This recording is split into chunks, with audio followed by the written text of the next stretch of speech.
Imaginez une seule image, juste une fraction de seconde capturée sur pellicule. Oui, une fraction de seconde qui a littéralement fait trembler toute l'industrie du cinéma. C'est clair. Et le truc fou, c'est que selon la personne qui regarde cette image, l'interprétation est totalement différente. Bah oui, c'est un peu le test de Rorschach d'Hollywood en fait. C'est exactement le mot. D'un côté, on y voit un choix artistique brillant, genre l'apogée d'un thriller psychologique. Et de l'autre, c'est perçu comme une trahison intime, une violation complète de la confiance. Et puis, pour des millions de spectateurs à l'époque, c'était juste un immense scandale, quoi. Bon, décortiquons tout ça aujourd'hui, parce qu'on plonge au cœur de l'ouragan Basic Instinct. Ah, 1992 ? Une sacrée année. Et c'est aussi un cas d'étude incroyable sur le consentement, sur la façon dont la mémoire fonctionne face au traumatisme, et comment une seule petite seconde d'un film a pu créer des réalités totalement parallèles. Et pour faire ça bien, on a rassemblé une tonne de sources. On a des mémoires récents d'acteurs, des interviews rétrospectives, des analyses académiques sur l'éthique au cinéma. Et un paquet d'articles de presse de l'époque qui détaillent la production chaotique du film. C'est ça. Et pour vraiment comprendre l'ampleur de ce point de bascule, il faut se replonger dans l'écosystème très particulier du début des années 90. Ah oui, c'est une toute autre époque. Totalement. C'est une époque charnière. Le cinéma est encore très physique, très charnel, et surtout, on est très très loin de nos normes actuelles de sécurité et d'éthique sur les plateaux de tournage. Ouais, l'époque où les coordinateurs d'intimité, ça n'existait même pas en rêve. Exactement. Et toute cette histoire, elle commence de manière assez folle, avec un simple bout de papier qui a battu tous les records. Le fameux scénario de Joe Esteras. Voilà. Esteras, il a pondu le script de Basic Instinct en seulement 13 jours. Attends, 13 jours? 13 jours de travail, ouais. Et le pire, c'est qu'il parvient à le vendre pour la somme complètement astronomique de 3 millions de dollars. Non mais c'est vertigineux. 3 millions pour moins de 2 semaines de boulot, c'est... À ce moment-là, c'est du jamais vu. Le scénario lui-même devient une superstar bien avant qu'un réalisateur ou des acteurs soient attachés au projet. C'est fascinant. Et ce qui est d'autant plus dingue, quand on se penche sur nos sources, c'est que ce fameux script à 3 millions de dollars, il contenait déjà une dose massive de tension sexuelle. Ah oui, c'était écrit noir sur blanc. Voilà. Esteras avait explicitement précisé que le personnage de Catherine Tramell, la romancière manipulatrice, eh bien, elle ne portait pas de sous-vêtements. Ouais, il y a même cette scène où le détective Nick Curran l'observe s'habiller. C'est ça, la suggestion est omniprésente dans le texte. Mais, et c'est un grand mais, le geste visuel en lui-même. L'action de décroiser les jambes. L'action spécifique de décroiser les jambes devant une salle remplie de flics en sueur, ça, ce n'existait absolument pas dans le scénario original. Pas une seule ligne là-dessus, en effet. C'est une invention pure et simple du réalisateur Paul Verhoeven. C'est là que j'ai envie de faire une comparaison, parce que je suis fascinée par cette dynamique. C'est comme si, imagine un architecte qui conçoit un manoir incroyable à 3 millions de dollars. D'accord, je vois l'idée. Le manoir est parfait. Mais le maître d'œuvre arrive et à la dernière minute, il décide de rajouter une petite trappe secrète au milieu du salon. Ouais, une trappe que personne n'avait demandé. Exactement. Et au final, cette trappe devient littéralement la seule chose dont les gens se souviennent, éclipsant tout le reste du manoir. C'est une super analogie. Et ce qui est fascinant ici, c'est qu'on touche directement à la mécanique du pouvoir des réalisateurs de cette époque. Ils étaient de vrais dieux sur les plateaux, non? Absolument. Verhoeven, il sortait tout juste de mastodontes comme Robocop et Total Recall. Son style à lui, c'est la transgression. C'est l'hyperviolence, l'hypersexualisation. C'est un peu sa marque de fabrique. C'est ça. Et face à un scénario qui fait les gros titres juste pour son prix de vente, Verhoeven, il ressent ce besoin viscéral d'imposer sa patte. Il refuse d'être juste un simple exécutant, en fait. Tout à fait. Il veut s'approprier l'œuvre. Il ne veut pas juste filmer les mots à 3 millions de dollars de Joe Esteras, il veut que ce soit son film. Et comment il fait ça? En rajoutant cette agression visuelle assumée. Exactement. Il transforme l'implicite du texte en quelque chose d'hyper explicite à l'écran. C'est une véritable prise d'otage créative, je trouve. Et c'est marrant parce que le scénariste s'en est plaint par la suite. Il disait que cette fraction de seconde avait totalement détruit la complexité de son thriller psychologique. Ça se comprend, de son point de vue. Mais ce choix d'ajouter un élément aussi extrême et non scénarisé, ça a eu un effet domino immédiat sur le casting. Bah oui, parce que pour filmer une scène pareille, il faut trouver une actrice qui soit prête à sauter sans parachute. Et c'était pas gagné d'avance. Oh, que non. Sans surprise, quand les grandes stars de l'époque ont lu le script et vu la direction que prenait Verhoeven, ça a été la panique générale. On parle de Michelle Pfeiffer, Julia Roberts, Demi Moore. La crème de l'époque. Ouais, et elles ont toutes catégoriquement refusé le rôle. Et c'est hyper rationnel de leur part, en vrai. Ces actrices, elles trônent au sommet d'Hollywood. Elles ont des marques personnelles à gérer, des contrats pubs, une image ultra lissée. C'est clair qu'aller jouer là-dedans, c'était un pari risqué. C'est un risque industriel incalculable. S'engager dans des scènes de nudité frontale et de violence graphique avec un réalisateur qui repousse sans cesse les limites, c'est potentiellement suicidaire pour leur carrière. Du coup, cette fuite des grandes stars laisse un vide énorme au centre du projet. Et c'est exactement ce vide qui a permis à une actrice bien moins connue de s'engouffrer dans la brèche. Sharon Stone. Sharon Stone. Et là, il faut vraiment qu'on rappelle à ceux qui nous écoutent à quel point elle partait de loin. Selon les archives de la production, elle n'était que le 13e choix. 13e sur la liste? C'est fou. 13e bas. Elle n'était tellement pas considérée par le studio que son propre manager a dû utiliser une carte de crédit pour crocheter la serrure du bureau du directeur de casting. Non mais attends, juste pour récupérer le scénario physique. Ouais, juste pour pouvoir le lire. Elle a littéralement dû harceler la production pour avoir le droit de passer une simple audition. C'est dingue quand on connaît la suite. Mais même après avoir été choisi, c'était pas gagné. Le mépris ambiant sur le plateau était sidérant. Oh oui, les sources parlent de ce détail hallucinant sur le plateau. Le réalisateur et certains producteurs l'appelaient Karen. Karen, il prenait même pas la peine d'apprendre son vrai prénom. C'est ça, ils n'ont commencé à l'appeler Sharon que lorsqu'elle a commencé à recevoir des nominations pour des prix, des mois plus tard. Et cette anecdote du faux prénom, c'est le parfait exemple de l'asymétrie totale des forces. T'as un scénariste millionnaire, un réalisateur tout-puissant, des producteurs qui te voient comme un bout de viande interchangeable. Et au milieu, cette actrice qui joue littéralement la survie de sa carrière. C'est ça. Et le déséquilibre devient encore plus toxique à cause de la star masculine du film, Michael Douglas. Ah, parlons-en de Michael Douglas. Douglas ne voulait absolument pas de Sharon Stone. Il refusait de porter seul le poids et les risques critiques d'un film aussi sulfureux. Il exigeait une énorme star à ses côtés pour amortir le choc si le film se plantait. Sans compter qu'ils avaient un passif assez lourd tous les deux. Ah oui, le fameux clash au Festival de Cannes. Exactement. Des années avant le tournage de Basic Instinct, il s'était embrouillé à Cannes au sujet d'une connaissance commune. Douglas lui avait carrément hurlé dessus en public. Et Stone ne s'était pas laissé faire, si je me souviens bien. Pas du tout, elle lui avait proposé de régler ça physiquement, genre une bagarre de rue en pleine croisette. Ambiance. Voilà, donc l'ambiance était électrique et pas dans le bon sens, bien avant le premier clap de début. Et ça me fait tellement repenser à cette idée romantique qu'on nous vend souvent, le fameux mythe de l'alchimie naturelle à l'écran. Ouais, la magie du cinéma, tout ça. Mais quand on lit comment ces deux-là se traitaient, on réalise que cette incroyable tension sexuelle et psychologique entre les personnages, c'était pas du tout une danse harmonieuse. Non, c'était le résultat d'une véritable hostilité hors caméra. C'est ça. Stone devait constamment prouver sa légitimité face à une star qui la regardait avec mépris. Et c'est là qu'intervient le génie un peu pervers, on va pas se mentir, de la mise en scène. Ils ont instrumentalisé cette hostilité réelle. Le directeur de la photographie, Jean de Bon, a conçu cette scène d'interrogatoire non pas comme un dialogue, mais comme une dissection. Une dissection clinique, ouais. Exactement. D'habitude, dans un film noir classique, t'as des ombres douces, des jeux de clair-obscur mystérieux. Mais là, pas du tout. On a un éclairage brutal, un blanc aveuglant. Les hommes sont cachés dans l'ombre et elle est toute seule au centre, complètement surexposée. Voilà. La caméra est hyper intrusive, elle devient presque prédatrice. L'espace physique se transforme en une véritable arène de gladiateurs. C'est très juste. Ce qu'on ressent en tant que spectateur, ce n'est pas juste le personnage de Catherine Tramell qui défie la police, c'est vraiment Sharon Stone qui est en train d'affronter l'establishment hollywoodien tout entier. Et cette énorme poudrière, elle finit par exploser le jour où il tourne cette fameuse fraction de seconde. Ah, le moment fatidique. Et c'est ici, pour ceux qui nous écoutent, qu'on se heurte à un vrai mur de réalité contradictoire. Ouais, parce que 30 ans plus tard, les deux versions s'opposent toujours frontalement. Absolument. Chacun jure que sa vérité est la seule et unique. On va commencer par la version de Sharon Stone parce qu'elle est vraiment terrifiante de vulnérabilité. Que dit-elle exactement dans ses mémoires ? Elle explique que juste avant la prise, Verhoeven lui aurait demandé d'enlever ses sous-vêtements blancs. Sa justification tint. Il aurait affirmé que le tissu blanc reflétait trop la lumière des gros projecteurs et ruinait l'image. Une excuse purement technique, donc. Voilà. Et il lui aurait garanti, les yeux dans les yeux, que la caméra était placée de telle sorte qu'on ne verrait absolument rien, juste une ombre noire. Et on sait très bien que cette promesse n'a pas été tenue.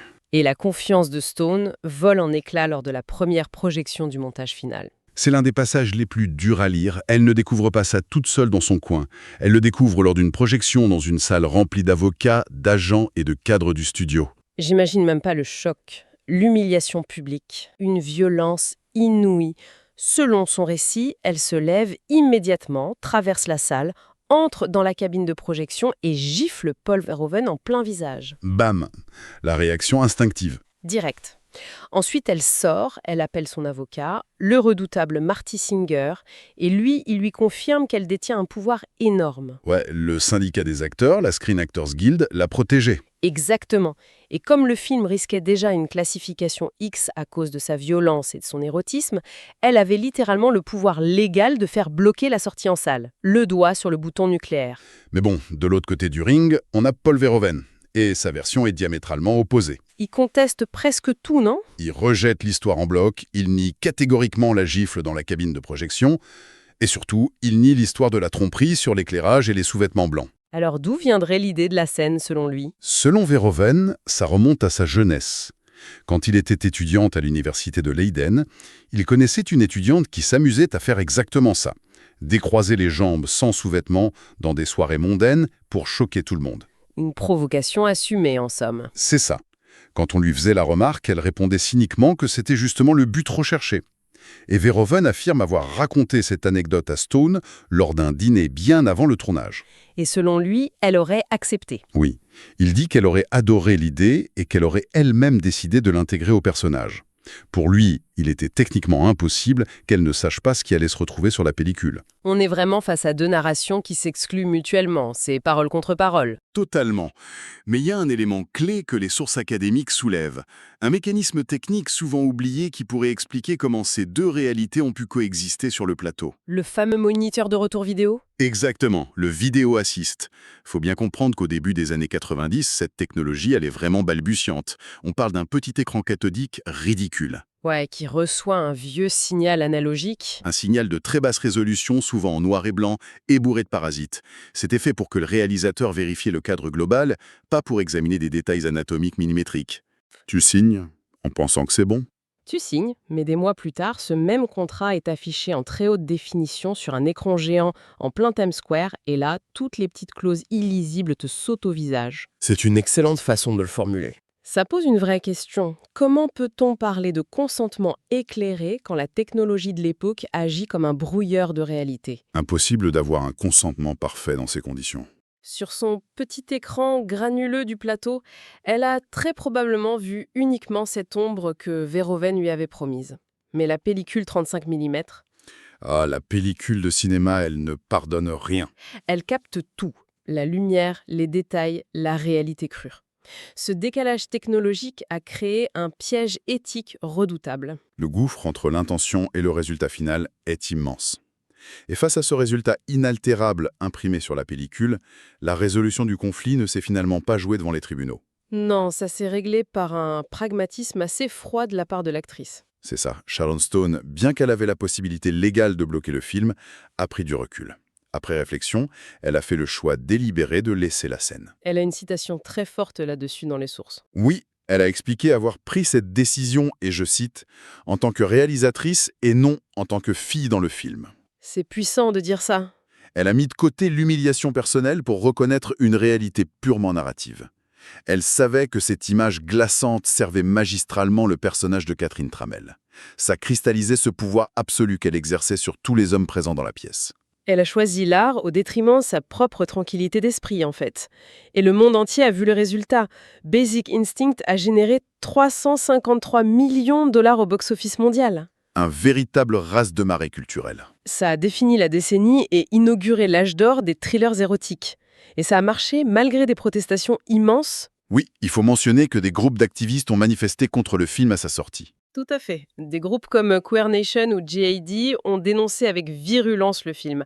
Leur argument, et on le rapporte de manière neutre ici, c'est que le film utilisait un stéréotype dangereux, celui de la femme bisexuelle qui est nécessairement une psychopathe et une tueuse.